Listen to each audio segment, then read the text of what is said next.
Thank you very much, Mr. Farooqui. We have some time for some questions or very brief comments. So we can use the opportunity of Mr. Farooqui being here, or also Mr. May Ravisankar. I am Vishwanath from May I, Mr. IMI Mobile, Hyderabad. This PMA, Preferential Market Access Policy, essentially covers hardware, electronic products. How about covering software platforms which are developed indigenously? Because software platform is going to be the backbone of the broadband. All the future generation of technology is all about software. So I wonder whether that is also part of your thought process. Or I strongly feel that is, if it is indigenously developed, I think it should be covered in that. So let me understand, what do you mean it should be covered in that? Because, you know, this is something which can be kind of interpreted in many ways. Yeah, no, software platform. Actually, today, hardware is gone to the sideways. Actually, platform, software has become a very dominant part of the entire. I think probably it will be counterparts in the deity who will be looking at it, but we can certainly bring it to their notice. And it sounds a very interesting idea in the sense that, sure. But I must also say that, you know, in PMA we went in that direction because we felt that we have actually, in a way, leapfrogged to a service-dominated economy without really going through the logical next step of manufacturing. And in the process, a lot of youth who are kind of passing out from the you know, various institutions are not getting enough employment opportunities. So that's how PMA was devised. But this is a good thought. We'll certainly bring it to the notice of the. Yeah. Question from there, start. Yeah, I'm Ercon from Motial. I was deeply associated with Analog. I think Dr. Farooqui must be aware of it. It was in Chennai, where we were providing video connectivity to rural areas, and there used to be video conference and all that. So I got two observations on the report. Number one, the e-governance part is slightly missing, unless I have missed it out. Okay, whereas that is a big chunk. Similarly, video conferencing for e-governance is the main thing which will consume your bandwidth. That should be focused. And thirdly, and most importantly, I personally feel this particular aspect of broadband will take BPO to the rural areas. We have done it in Chennai, near Chennai, and it is possible, it is viable. So that is a big revenue model. If we can do that, a person sitting in rural area, he is getting about 2,000 to 3,000 rupees a month, which is a good amount for them. So kindly look into this. Thank you. Thank you. Thank you. Naresh? Yeah. Sir, I was here in the morning and argued about a very radical approach is required, especially when licenses are ending, in terms of how things can be really changed. And what Harish brought it, that there is a challenge on a scalability. And I completely agree with him. And I personally feel why we keep doing things in piecemeal scenarios. Why can't we be all inclusive?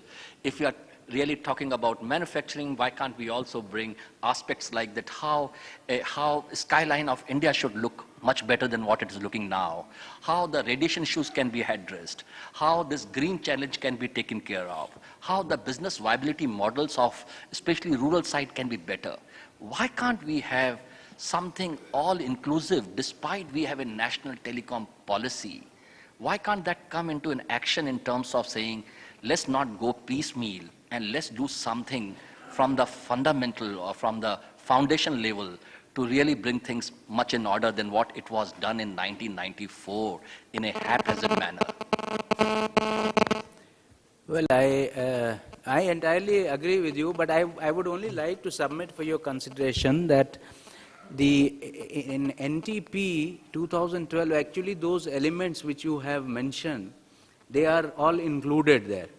But probably what is needed is to have very concerted action to give each one of them, you know, same kind of importance, or at least some kind of a coordinated action which needs to be done. Yes, I agree with you. Thank you. Yeah, sorry, back there. Yes. Go ahead, please, Nalin. Thanks, Kiran. Nalin Kohli from Arayana Enterprises. So I'm also the past chairman of Electronics and Software Export Council. I really congratulate you on this thinking about making India an exporting country for telecom products and services. Sir, on the PMA, I have a small input for you, and I think we need to address that. The perception, particularly in the US, is that PMA is directed against US companies. The kind of noise which is being made, to my mind, and we have a lot of US company representatives sitting here, PMA is not an Indian company specific, it's an Indian manufacturer specific policy. And most of them have a manufacturing facility in India. So we would like to share with them and seek their support, because actually those who are manufacturing here, a multinational, is going to benefit from the PMA policy. Absolutely. And they are not in any way going to suffer. But the perception there is, and I was very amazed that I believe the PM is visiting US for a dialogue, and the US industry has put this as one of the inputs for the US president for negotiation. One of the points mentioned there is PMA.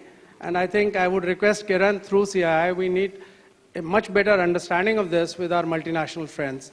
To my mind, it is actually going to help them rather than affect them adversely. Thank you, sir. Okay, I think I will just I agree with you broadly, yes.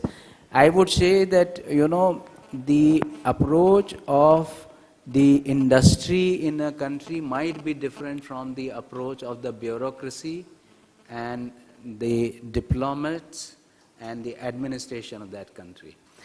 And that was the distinction which I was also trying to make earlier. So as far as the industry is concerned, and many of them, especially those, as you rightly said, that those who have their manufacturing facilities available here, they are going to be actually big gainers of this policy.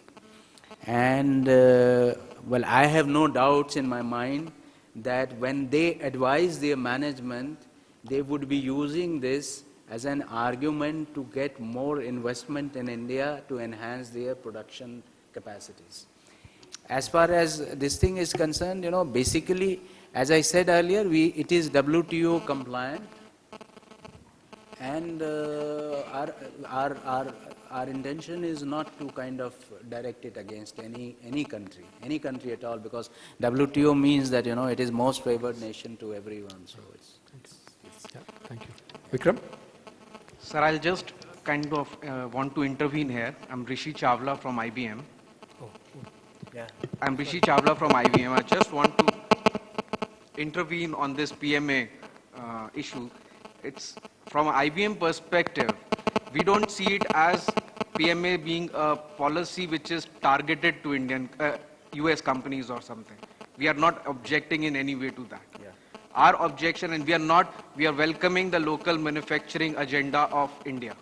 Okay. That is not a question, there is no doubt about it. India should go for local manufacturing. The only point that we have been raising is, this is not a good practice to link manufacturing or origin of manufacturing to security. This is something which is nowhere there is a proof that something which is manufactured in India or in US or in Switzerland or anywhere is more safe than something which is manufactured.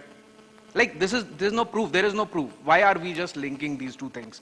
There is a different solution for local manufacturing. There is a different solution for addressing the security needs of the country. For addressing the security needs of the country, DOT has done certain wonderful things like in-country testing of the equipment. They've amended the licenses. Already that has been taken care of. So why is this being linked? It is not a good practice because other countries are also watching it.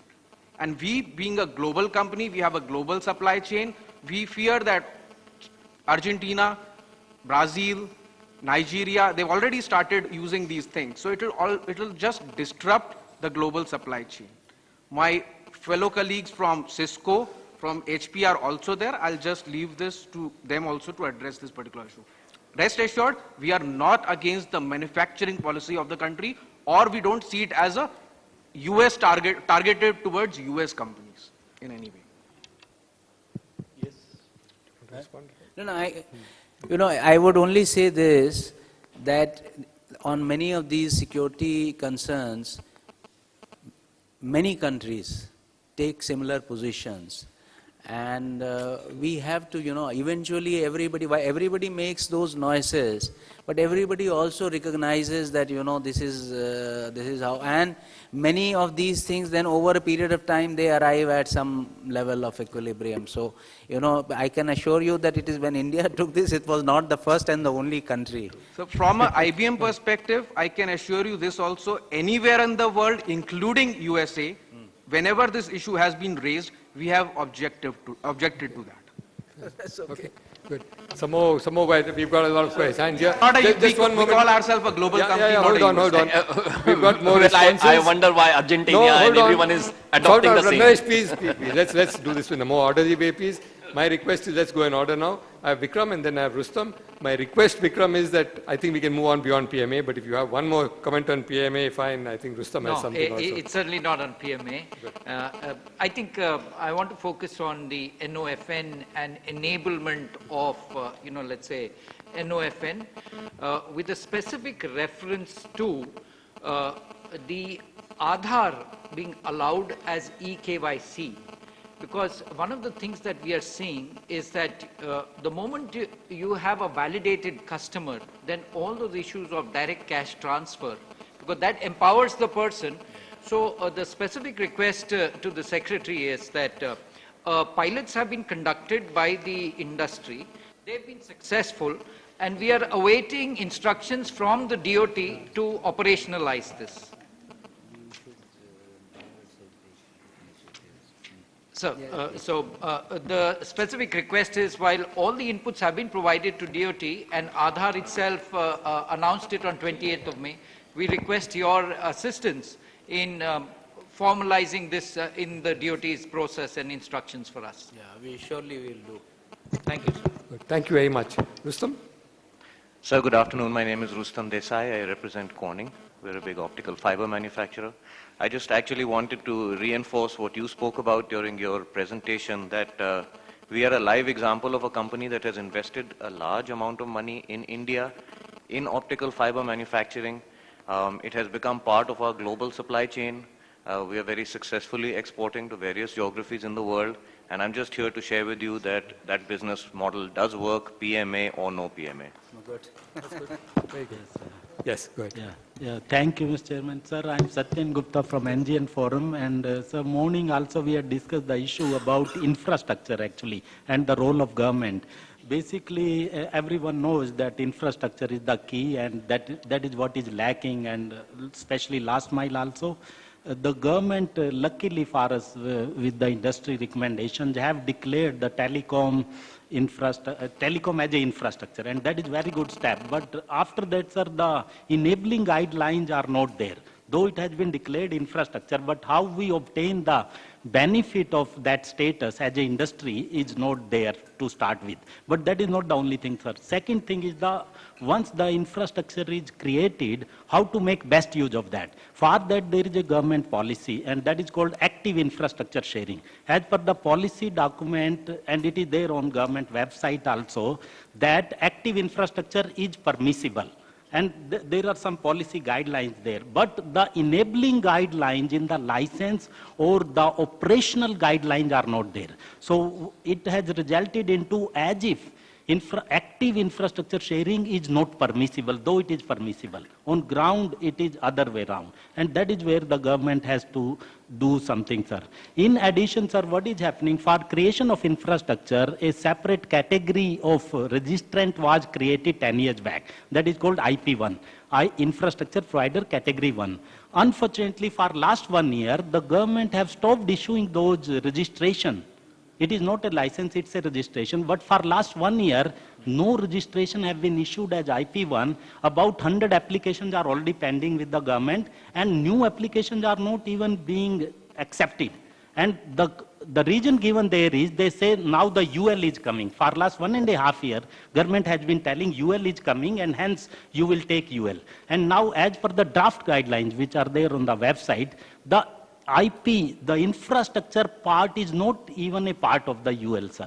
That is one thing. First of all, it was not worth the waiting because both are different things. Second, the UL itself has not come, sir. So this is what I wanted to bring to your knowledge. Okay, thank you for bringing this to my notice. I'll just check up why registration has been stopped, because we will set this right. If that is a fact, if it has been stopped, then we will certainly set it right. And on active infrastructure sharing, if some guidelines have to be issued, let me have a look at it. I'll also. Other thing is that I think if it is probably if it is declared as infrastructure, quite a lot of benefits which come to you is in terms of easier availability of finance and with the better tenor and of the loan, and the caps which the RBI prescribes for various sectors. Then this becomes higher. So I think those are the areas where you get some advantage. Well, we're really out of time, but if Mr. Farooqi is okay with it, we'll spend a few minutes more. Just the last 2 or 3 questions. Is that all right, Mr. Farooqi, or we should find it? Just 2 questions, maybe. But please be very, very brief. I have a number of hands up, so I'm not sure where to start. Mr. Dua, I saw your hand first, so I will recognize you. And thank you very much. Brief, please. Very briefly, sir. Thank you very much, sir, for being with us. My name is Dua, representing Taipa. I just take on what Satyan has already said, sir. Way back in March 2012, the tower industry was given infrastructure status. And as you rightly said, that there are certain support and benefits accrue because of that. We from the tower industry have been approaching the ministries, various ministries in finance, revenue, economic affairs. We thought, sir, you are the head of the nodal ministry. We like your support in this to take it further, so that this is a capital industry. Yeah. So we need your support on that.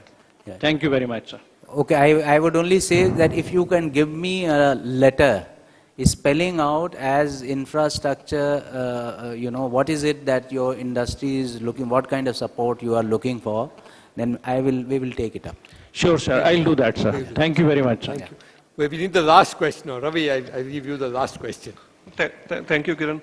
This is Ravi Gandhi from Bharti Airtel. Just taking the point further from what Mr. Ravi Shankar said, that it's a collaborative effort between NOFN and the industry. Since NOFN is doing a middle mile work, where the last mile and the core has to be done by the industry, the biggest challenge which we face is the right-of-way permissions for laying the fiber or raising the tower.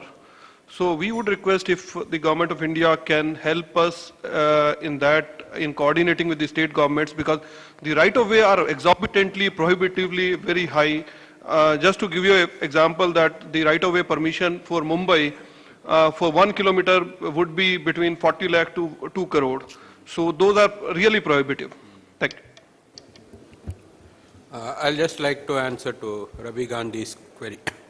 Stemming from the experience of NOFN, wherein we were able to obtain free right-of-way from several state governments and union territories, the Department of Telecom has engaged itself with several state governments with respect to the issues raised by you, in fact, the entire telecom industry, regarding the right-of-way at your access layer or the core layer.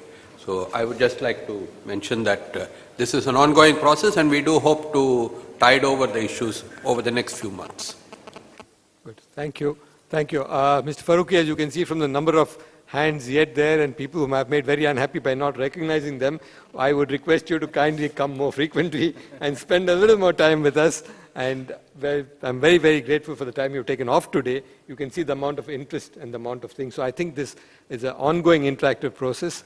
We've always had a great relationship with DOT, and we look forward to continuing that kind of thing, which enables us to continue dialoguing with them.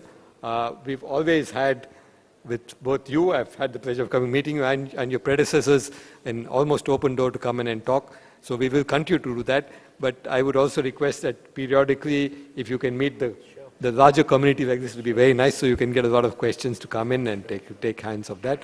I want to thank you very much today for taking the time, being here with us today. Mr. Ravi Shankar, thank you for being here with us also. We count on you to take this forward. Today, we focused on the broadband report release, but there are many, many other issues.